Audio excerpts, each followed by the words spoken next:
선생입니다. 오늘은 한양대학교 2022학년도 편입영어 기출문제 중에서 19번 독해 문제를 풀어보도록 하겠습니다. 이것은 형식은 독해의 형식을 띄었지만 실질적으로는 빈칸 추론에 해당되는 부분이라고 볼 수 있습니다. 그렇다면 이 지문을 전체 이해하면서 내용을 알고 문제를 푸는 이런 접근법보다는 빈칸 추론이라고 하는 것은 그 지문이 얼마만큼 길든 짧든지 간에 관계없이 자기가 속해 있는 문장과 앞뒤 문맥에서 연결사를 기준으로 한 단서 찾기와 그 다음에 방향 설정이 중요하기 때문에 그 포커스를 맞춰서 이 문제를 풀게 되면 시간도 줄일 수 있고 그 다음에 문장을 전체 읽어 내려가면서 모르는 단어가 나오거나 그 다음에 읽었는데 무슨 소린지 모르는 이런 상황 속에서 답을 성급하게 고르는 이런 문제를 피할 수 있다는 것이죠. 그래서 이렇게 우리는 전략을 가지고 있어야지만 문제를 풀 때 정답을 정확하고 그리고 신속하게 골라낼 수 있게 되는 것입니다. 당황해서 막 여기저기를 읽고 다니면서 올라갔다 내려갔다 이런 방식은 준비가 되어 있지 않을 때 하는 일입니다. 그렇다면 우리가 어떤 방식으로 이 문제를 풀면 정확하게 할 수 있는지에 대한 미리 준비된 어떤 이 방법을 가지고 접근을 했을 때 우리는 효과적인 점수를 받을 수 있다고 생각할 수 있습니다. 자, 그러면 제가 이 문제를 어떻게 하는지 한번 보여드리도록 하겠습니다.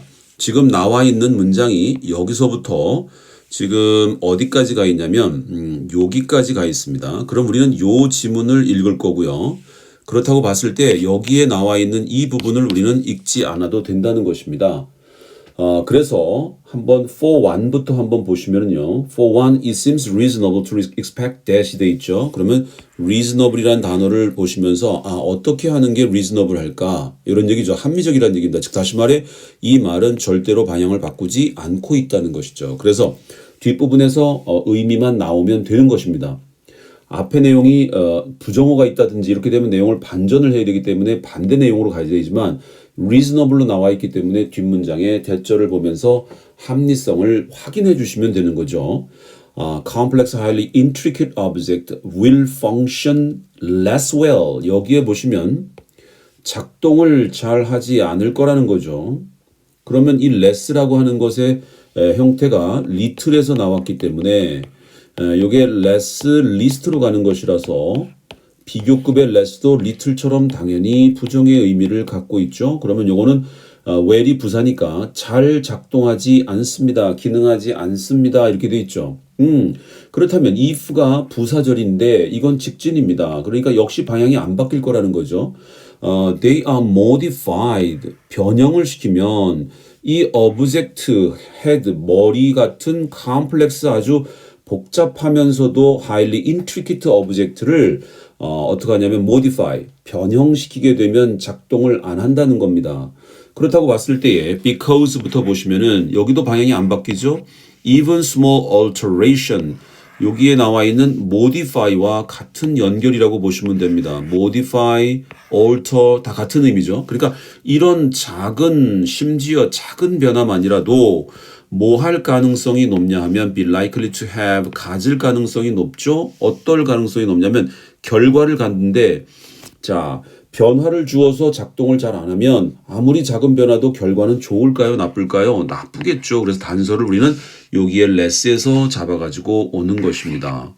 그렇기 때문에 여기는 부정적인 의미의 단어를 선택해야 됩니다. A, B, C, D로 한번 가보겠습니다. 밑에 보시면 negligible, 무시해도 좋을, restrict, 아주 제한적인,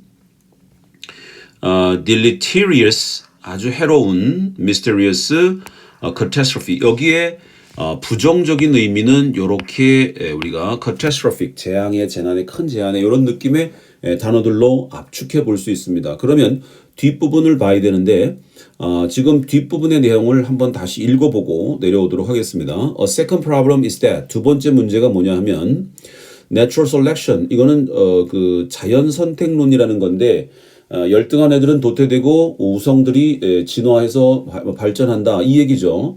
그렇다고 봤을 때 should act, 자연 선택은 활동하고 작동할 수밖에 없습니다. 강력하게 뭐에 어떤 변화에 대해서 좋게 할 수도 있고 나쁘게 할 수도 있겠죠. 근데 이 변화가 어떤 변화인지가 설명이 아직 안 됐습니다. 그래서 그 뒤에 보면은 누구에게 변화를 주냐면 머리와 같은 복잡한 구조의 변화를 주는데 수정을 가하는데 그 수정이 어떤 거냐 하면 that reduce functionality 기능을 떨어뜨리는 그런 modification 수정이라는 거죠. 그렇다면 기능을 떨어뜨리는 수정은 어떤 결과를 이런 그 이 수정을 자연 선택론에서 받아들일까요? 아니면 거부할까요?의 문제입니다. 받아들이게 되면 기능이 떨어지니까 도태될 테니까 받아들이지 않아야지만 그 변형을 받아들이지 않아야 되겠죠. 그래야지만 거기서 자연 선택론의 우성으로 계속 진화할 수 있다는 거니까 여기는 이런 변화는 거부해야 된다는 뜻의 느낌이 와줘야 되겠죠. 그러면 A번에 보시면 1번에 테이퍼 오프인데요. 이 테이퍼라는 것은 우리가 경제에 있어서 양을 갖다가 통화를 갖다가 막 시장에다 풀어서 이 통화 팽창이 이루어지게 됐을 때 다시 그 돈을 걷어들여야 되는 상황이 벌어지죠. 안 그러면 인플레이션이 되니까 그럴 때 테이퍼링이라는 용어를 사용합니다. 그것은 점진적으로 시장에 풀려 있는 돈의 양을 줄여나간다는 뜻입니다. 그래서 테이퍼 오프라는 것은 점진적으로 줄여나가다 이런 느낌이 되겠고요. 스피드업은 속도를 올린다는 뜻이고요. 그 다음에 위너 아웃인데 이건 무언가 바깥으로 빼내는 거 아닙니까? 그래서 불필요한 것을 제거해 버린다는 느낌의 것이기 때문에 우리는 위너 아웃에서 이런 변화를 아웃시켜야 되겠습니다. 이렇게 되는 거죠. 앞에 있는 위노란 단어 몰라도 우리가 대부분의 이 투워드 버브는 전치사나 부사에 의해서 의미 결정이 많이 되기 때문에 아웃의 느낌을 가지고 혹시 위노 아웃을 몰랐다면 그 아웃의 느낌을 가지고 푸시면 되겠고요. 요건 in이니까 받아들인다는 얘기 아닙니까? 근데 knock in이라는 말은 막고 있는 거를 두드려서 안으로 들어간다는 뜻입니다. 그래서 knock in 3 goals 그러면 골 세 골을 갖다가 knocking 막 두드려서 집어 넣었다는 뜻이 되는 거죠. 그래서 뭐 때려 넣다, 때려 박다 뭐 이런 느낌이 knock in이 됐겠고요. usher란 말은 안내인 또 안내해 드리다 이런 얘기죠. 이것도 in이니까 들어오게 하는 거니까 여기서는 아웃 시켜야 되기 때문에 답을 우리는 3번으로 체크할 수 있는 것입니다. 자, 그러면 지금 우리가 이 빈칸 추론의 문제를 독해에서 빈칸 추론 문제를 해결해 봤는데 우리가 여기서 느껴야 될 것은 빈칸 추론은 지문의 길이에 상관없이 그 빈칸 추론을 유도하고 있는 문장과 앞뒤 문장에서 문맥 파악을 해서 연결사를 중심으로 단서를 찾아서 접근하는 이런 방식을 선택해야지 전체를 이해하려고 이 다를 읽게 됐을 경우에 시간도 걸릴 뿐더러 어려운 단어가 나왔을 때 넘어질 수 있다는 것을 꼭 생각하시고 이렇게 준비된 방식으로 여러분들이 실제 편입시험을 볼 때 해주시면 굉장히 효과적으로 잘 점수를 받을 수 있을 거라고 생각합니다. 이것으로써 한양대학교 2022학년도 편입영어 기출문제 19번 독해 속의 빈칸 추론 문제를 풀어보았습니다.